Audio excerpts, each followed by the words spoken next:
হালাল না খাইলে যে জাহান্নামের আগুনে জ্বলবো, এই সমস্ত ওয়াজ আমরা কি এখন আর জানার বাকি আছে? মোটামুটি সবাই জানে। এরপরও যারা নামাজ পড়ে না, যারা হালাল খায় না, হারামের উপরে সবসময় চলে, আপনি কি বুঝেন? এরা আসমান থেকে লাইন না আল্লাহ হেদায়েত দিব? এরা আবার কয় হেদায়েতের মালিক যেহেতু আল্লাহ, তা আল্লাহ দিলেন না হেদায়েত পাইতাম। হ্যাঁ, এরকম একটা প্রশ্ন আমার একবার করছিলাম, প্রায় জায়গাতে কই আলোচনাটা আসলেই আমার স্মরণ হয়। আমি একবার এইভাবে রাস্তার চা খাইবার লেখার ইসলাম, ওই যে রাত্রে বেলাতে আমরা দৌড়াদৌড়ি করি, ড্রাইভারের গুম গুম বাপ দেখলে আমরা রাস্তার দাঁড়াই। তো এক জায়গার মধ্যে গাড়ি দাঁড় করাইছি, তো ফুটপাতের যে সার দোকান থাকে, সারা দোকানের মাল বিক্রি করলে 2000 টাকা কিনা সন্দেহ আছে, কিন্তু টিভি একটা 20,000 টাকা লাগাই তো রাখে। এই দোকান দেখছেন আপনারা? তো এইরকম একটা দোকানও আমরা গিয়ে হারাইছি। হারুইয়া গিয়া দিই এটার মধ্যে নাচানাচি চলতেছে, টিভি খুব নাচানাচি দুমুর দামুর চলতেছে। মানে আমরাও বিপদে পড়ছি, এত কোন দৌড়াইছে, একটা দোকান হয় না। যাই একটা ভাইলাম মন্দিরের মধ্যে নাচানাচি করে, এবারে ড্রাইভার সামনে যাবো, আমি কই না হারো বেড়ার কইয়া একটু একটু সময় বন্ধ করে লামটা ছাড়া খাইলাম। তখন আমরা লামছি, লাইমা বললাম যে ভাই এটা বন্ধ করে দেন, আমরা গেলে পরে পরে চালু করে। হ্যাঁ বেটা হুজুর বইন বইন বইন বন্ধ করতেছি, 1 মিনিট পরে বন্ধ হইলাম। জাগাও মুচ্ছা দিছে, বইতে আমি 1 মিনিট পরে বন্ধ করবো। আমার তো এটা আশ্চর্য লাগলো, ঘটনা গিরি বন্ধ করবি তো আবার মিনিট লাগাইলো করে, এটা সন্দেহজনক না? বন্ধ করে লাগে, কিন্তু 1 মিনিট লাগাইলো করে। উদ্দেশ্য এর কোনটা? একটা আছে যে আমার এখানে বসাইতো, আমি কুদ্দুর দেখতাম, এরপরে চা খাইতাম, এরপরে বন্ধ করতাম, এটা তো হইতে পারে। আবার আরেকটা হইতে পারে এটা অন্য কোনো উদ্দেশ্য থাকতে পারে। আমি যদি কেন বই আর পিছন দিয়ে যদি একটা ছবি কেউ তুলে, ওই দেন আসামি সব চাও খায়, মাসাল্লাহ টিভিও দেখে, আমারও আজগিরি শেষ। আমি তো আর গাড়ি ঠেলামি না, 1 মিনিট পরে বন্ধ করবো। তা আমি একটু বললাম ভাই বন্ধ করবেন তো করবেন, 1 মিনিট পরে কেটে আপনারা আল্লাহ কোনদিন হেদায়েত দিব আল্লাহ জানে। এটা মুখ দিয়ে বাইরেছে, এই কথা বলতো এর রিমোট দিয়ে এটা বন্ধ করেছে। বন্ধ করছে পরে আমার এনে বসাইছে, আমরা রং চা খাইতেছি, হঠাৎ করে আমার এক হুজুর একটা প্রশ্ন করি, আমি মন বালা হয়েছে, টিভি বন্ধ করাইছে, উনি আমার প্রশ্ন করবো। কি প্রশ্ন করবেন? হুজুর হেদায়েতের মালিক কেডা? আচ্ছা কোন জন হেদায়েতের মালিক কেডা হে জানেনি? জানে। এরপর আমার জিজ্ঞাসা, হুজুর হেদায়েতের মালিক কে? আমি হেদায়েতের মালিক আপনি কোনটা জানেন? কোন আপনি বলেন আমি হেদায়েতের মালিক তো আল্লাহ। কত নবী রাসূলের কাছে হেদায়েত নাই? হবে না। ফির মুর্শিদ তো তুলে প্রশ্নই আসে না। না, হেদায়েতের একক মালিকানা আল্লাহর কাছে। তখন কয় হুজুর হেদায়েতের মালিক যেহেতু আল্লাহর কাছে, এটা তার জোর করে আনা সম্ভব না। আল্লাহ দিলেন না আমি পাইতাম, আর আমি তো আল্লাহ লাগালো পাইতাম না। নবী রাসূলের কাছে থাকতো, ফির মাশায়েখের কাছে থাকতো, আমরা গিয়ে কইতাম যে আমার হেদায়েত দিলাম দিলাইতো। কিন্তু আল্লাহর কাছে আমি পাইতাম কেমন? তা আল্লাহ আমার দেয় না কেন? এ আমার প্রশ্ন করছে, আল্লাহ আমার হেদায়েত দেয় না কেন? হেদায়েত দিলে তুই যাবে। ওইখানে আরো 5-6টা বইয়া চা খাইছি, এটি বইয়ে বই নাচ দেখতেছে, তখন বন্ধ করে লেছে, এটি চুপ করে বই রয়েছে। এই কথা কওয়ার পরে এটি আমার হুজুর টিকিট তো কইছে হেদায়েত দেয় না কেন? রে এরাও এর সাথে যোগ দিছে, দিয়া কয় আপনি কোন হুজুর হেদায়েত দেয় না কেন? আমি পড়ছি মহামুসিবত, ওই তো এমন এক সাইজের লোক, ইতারে কোরআন হাদিস দিয়া বুঝাইলে বুঝবো কিতা। পরে আমি বললাম ভাই, বাচ্চা কাচ্চা যখন খান দে তখন মা দুধ দেয়, এর আগে কিন্তু বাচ্চা কাচ্চারে মা দুধ দেয় না। বাচ্চারে খেলাত বসাইয়া মা কাজ করে, যখন সিল্লি দেয় তখন এনে দুধ খাওয়ায়, ঠিক না? আপনি কোনোদিন জীবনে পৌঁছান আল্লাহর কাছে হেদায়েতের জন্য দরখাস্ত করছেন? কইছেন নি যে আল্লাহ আপনি আমার হেদায়েত ভিক্ষা দেন? কইছেন নি? কোনা আপনি কইছেন না? কোনা তা আপনি আল্লাহর কাছে চাইছেন না? আপনার কিতা মনে হয় আল্লাহ আসমান থেকে লাইন না টিভিটা বন্ধ করতো, বন্ধ করে আপনার হেদায়েত দিয়ে যেত? এটি আপনার নিয়ত? কোনো এটা কথা ঠিক হয়? আমি তো আল্লাহর কাছে চাইছি না। না চাইয়া তুই ইত্রামি আর ভাই আমি আমার সাথে করতে যোগ করে পরে কথা তো ঠিক হুজুর চাইছি না তো। তাই আমি আপনি যদি আমার ইউনিয়নের ভিতরে হইতেন, তা খাসা একটা কঞ্চি দিয়ে আধা ঘন্টা বাড়িলাম না, আমি তো আরেক জায়গাতে ফিটাই থাকতাম। পরে হচ্ছে যাক হুজুর একটা জিনিস বুঝছি, আমরা সাড়া খাই আল্লাহ মাগ নয় টিয়া লাগতাম। আমি ফার্স্ট ইয়ার চা মাগ না খাই আল্লাহ আপনি খাল খা দিনে বাস্ট করবো। এরকম কিছু মানুষ আছে এরা মনে মনে ভাবে যে আল্লাহ হেদায়ত দিবে। বলুন হেদায়তের মালিক আল্লাহ, কিন্তু হেদায়তের জন্য চাইতেই বকে আমি আল্লাহর কাছে চাইতেই। না খানলে যেমন বাচ্চা দুধ দেয় না, মা দুধ দেয় না, ঠিক বন্ধায় যদি আল্লাহর কাছে না চায় আল্লাহ দেয় না। হেদায়ত চাইতে হবে। হেদায়ত মানুষের হাতে না, নবীর হাতে না। আবু তালেবের নাম শুনছে? নবীর কি লাগে? আমন চাচা। আল্লাহ নবীর বাবা ছিল না, চাচা নবীরে বাবার মতো লালন পালন করে বড় করছে। 1-2 বছর না, প্রায় 40 বছর নবীরে লালন পালন করছে আবু তালেবে।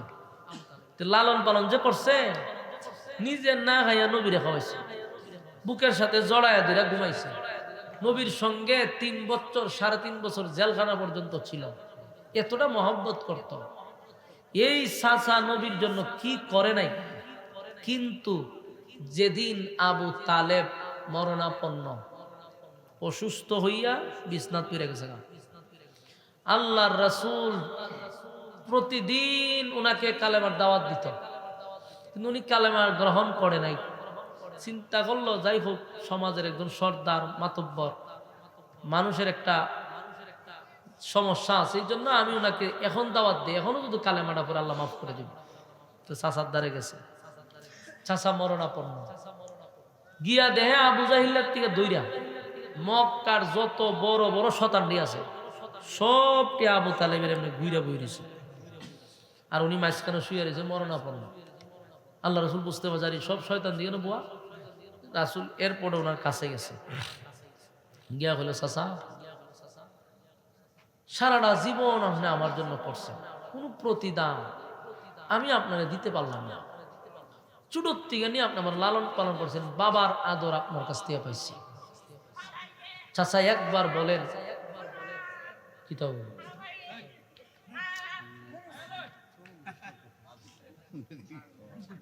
কই আইলাম, চিন্তা করে হইতেছি না। আমিও স্থান বুঝি না, কাল বুঝি না, যে সানুকে একটা ডুব মেরে দিই।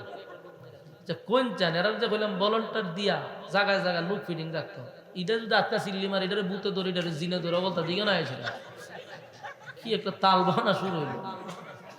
ওই ওয়াজ করতাম কই। তো আবু তালেব উনি বিছনায় শরণাপন্ন, চতুর্দিক দিয়া বসা হইল গিয়া মক্কার সবচেয়ে বড় বড় শয়তানগুলা। রাসূলকে দেখে এরা বুঝতে পারছে যে এখন নির্ঘাত।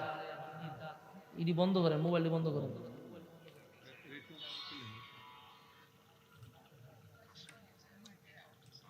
মোবাইলটি সাইলেন্ট করেন। আরো কিছু আসেনি ডিস্টার্ব করার, করেন আরো করেন, কোনো ডিস্টার্ব আসেনি, করতে তাই না। এই বেটা এখানে বইয়েছে না, মোবাইলে কিতা করো, আওয়াজ করে করে সবটি বয়ে বয়ে শুরু করছে। আল্লাহর রাসূল যখন আবু তালেবের একেবারে কাছে গেছে, তো মক্কার যারা বড় বড় শয়তানেরা কি বুঝার বাকি রয়েছে যে নিশ্চয়ই বাতি যায় এখন কালেমা পড়াবে। তা আবু তালেব এর ভাই এই মরণের ওই অবস্থায় ছায়া দেখতেছে সবগুলো শয়তান বসা। আল্লাহ রাসূল খুব কাছে গেছে, গিয়ে বলতেছে যে চাচা অনেক করছেন আমার জন্য, কোনো কিছুই তো আপনার লাই করতে পারলাম না, এখন শুধু একবার বলেন লা ইলাহা ইল্লাল্লাহু মুহাম্মাদুর রাসূলুল্লাহ সাল্লাল্লাহু আলাইহি ওয়াসাল্লাম। আল্লাহর হাবিব চাচার কাছে গিয়া বিনয়, একেবারে বিনয় হইয়া চাচার পাশে বসছে। নবীর চোখ দিয়াও টপ টপ করে পানি পড়তেছে, কারণ বাবার আদর পায় নাই। বাবা তো দুনিয়াতে আইসা নবী দেখেই নেই। রাসূল দুনিয়াতে আসার 6 মাস আগে তো বাবা দুনিয়া থেকে বিদায় হয়ে গেছে। তাই আল্লাহর হাবিব বাবার চেহারাটুকু কোনোদিন দেখে নাই। আল্লাহর নবী তার চাচারে বাবার মতো চাচারা দেখছে।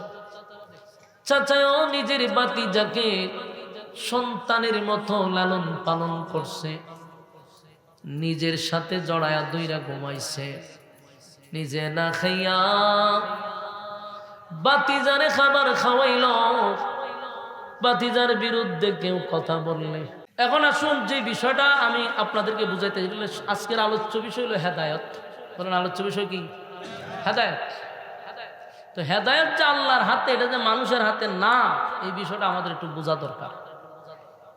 হেদায়েতের একমাত্র মালিকানা আল্লাহর হাতে, এটা না নবীর হাতে, না পীরের হাতে, কারো কাছে না।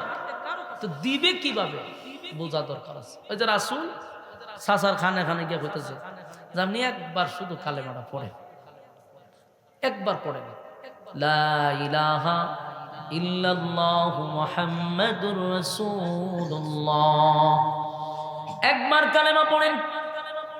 আমি আপনাকে ওয়াদা দিলাম, প্রাণের চাচা ওয়াদা দিলাম, আমি কিয়ামতের ময়দানে আল্লাহর সামনে দাঁড়াই আপনার জন্য সুপারিশ করব। আপনাকে ছাড়া আমি নবী জান্নাতের ভিতরে ঢুকবো না। চিন্তা করেন কত বড় কপাল আছিল আবু তালেবের। নবী নিজেই কয় আমি আল্লাহর কাছে দরখাস্ত করব, আপনার চাচাকে ছাড়া আমি জান্নাতে যাব না, যাব না আপনাকে ছাড়া জান্নাতে। চাচা গো একবার শুধু বলেন লা ইলাহা ইল্লাল্লাহু মুহাম্মাদুর রাসূলুল্লাহ সাল্লাল্লাহু আলাইহি ওয়াসাল্লাম। আমার যুবক ভাইয়েরা, নবীজি যখন কাছে গিয়া বারবার চাচার কাছে রিকোয়েস্ট করে, আবু জাহেল, আবু লাহাব, উতবা, উতাইবা, সাইবা,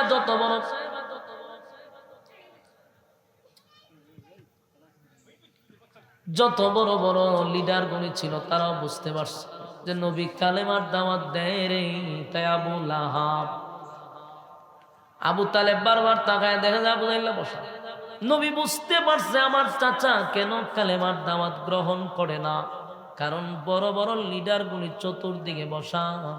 তাই কানে কানে বলে, চাচা জুরে বলা লাগবে না, আপনার জুরে বলতে হবে না, আপনার ঠোঁট লড়াইও বলতে হবে না, আমার কান আপনার ঠোঁটের মধ্যে লাগায়া দিব, শুধু আমি শুনলেই হবে। শুধু আমার কানে দুইটা শব্দ ব্যবহার করেন, আল্লাহর জাতের কসম, একবার মুখ দিয়া যদি বাহির হয় কিয়ামতের ময়দানে আমি নবী আপনারে ছাড়া জান্নাতে যাব না। এইভাবে রিকোয়েস্ট করতেছে।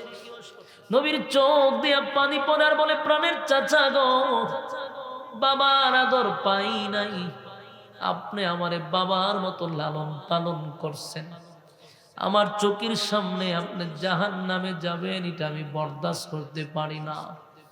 তাই বারবার কালেমার দাওয়াত দেয়।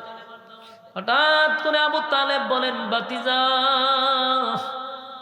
তোমার ব্যাপারে নতুন করে আমারে ওয়াজ করা লাগবে না। বাতিজা আমি তোমারে যতটুক চিনি, মক্কার মানুষ তোমারে এতটুক চিনে না। আমি তোমারে ছোট থেকে নিয়ে এই পর্যন্ত আমার ঘরে লালন পালন করছি। বাতিজা তোমারে আমি চিনি। বাতিজা তুমি যে আল্লাহর একজন পয়গম্বর, তুমি যে একজন রাসূল, এটা আমি জানি। সুবহানাল্লাহ। জানে না? জানে না? যুবক ভাইরা, এই জায়গাটা একটু মনোযোগ দিয়ে শুনেন। আবু তালেব কিন্তু নবীর সবচেয়ে বেশি আপন ছিল। আবু তালেবের আরেকটা পরিচয় দিই, হযরত আলীর নাম শুনছেন? হযরত আলীর বাবা হইল আবু তালেব। আবু তালেব হইল ওই আলীর বাবা, হযরত আলীর বাবা হইল আবু তালেব। নবীরে নিজের সন্তানের মতো লালন পালন করছে। আল্লাহর নবী বলেন, প্রাণের চাচা কালেমা পড়েন। আবু তালেব বলেন, বাতিজা তোমার ব্যাপারে আমি জানি তুমি আল্লাহর পয়গম্বর, এতে কোনো সন্দেহ নাই, তুমি একজন রাসূল, এটা কোনো সন্দেহ নেই। তুমি একত্ববাদী, খোদার দাওয়াত দাও, এক আল্লাহর দাওয়াত দাও, সেটাও সঠিক, সেতে কোনো সন্দেহ নেই। ভাতিজা তোমার কোরআন সত্য, যে কোরআন তোমার উপরে নাজিল হয়েছে সেটাও সত্য কোরআন। তুমি নিজেও সত্য নবী, কোরআন সত্য, তোমার আল্লাহ সত্য, তোমার দিন ধর্মটাও সত্য। সুবহানাল্লাহ। সব জানি বাতিজা, সব জানি। আমি আরো জানি তোমার কালেমা যদি আমি না পড়ি তাহলে চিরস্থায়ী জাহান্নামে যাব, সেটাও জানি। কথা বুঝতেছেন? হয় তোমার যদি কালেমা না পড়ি তাহলে আমি যাবো কোথায়? জানো, এটা আমি জানি। তোমার কালেমা যদি না পড়ি আমি জাহান্নামে যাব, সেটাও তো জানি। তোমার কালেমা পড়লে আমি জান্নাতে যাব, সেটাও জানি। বলুন, উনি জানতো কি জানতো না? উনি বলেন কালেমা পড়লে জান্নাতি, কালেমা না পড়লে আমি যাব জাহান্নামে, সেটাও তো জানি। আমি যাই না শুই না ঠান্ডা মাথায় বাতিজা, সব যাই না শুই না আমি তোমার আল্লাহর জাহান্নামটা বেছে নিলাম। নাউজুবিল্লাহ, বাড়ি দিয়া কবে? সব জানতো। আবু তালেবের চেয়ে বেশি কেউ জানতো না সত্য। নবীর শিশুকাল আবু তালেব দেখছে, নবীর যৌবনকাল আবু তালেব দেখছে। সব জানে রে নবী যে সত্য নবী, সে জানত।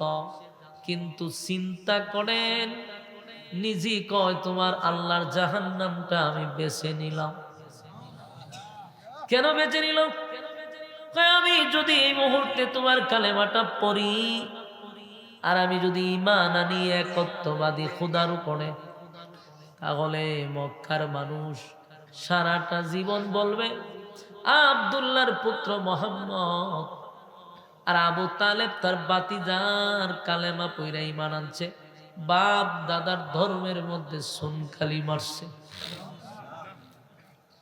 বাপ দাদার ধর্মের মধ্যে সুনকালি মারছে।